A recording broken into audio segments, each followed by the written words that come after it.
कृपाचार्य तथा द्रोणाचार्य। गौतम ऋषि के पुत्र का नाम शरद्वान था।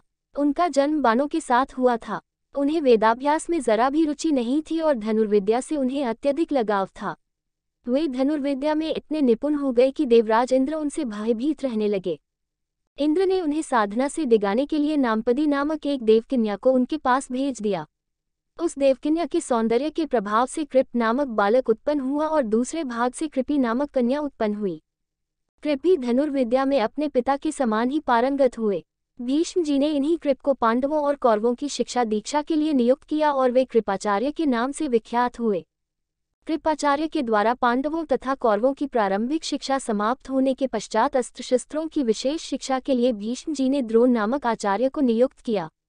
द्रोण के साथ प्रशत नामक राजा के पुत्र द्रुपद भी शिक्षा प्राप्त कर रहे थे तथा दोनों में प्रगाढ़ मैत्री हो गई।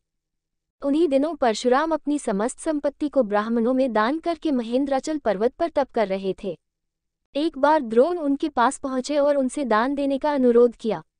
इस पर परशुराम बोले, वत्स तुम विलंब से आए हो, मैंने तो अपना सब कुछ पहले से ही ब्राह्मणों को दान में दे डाला है।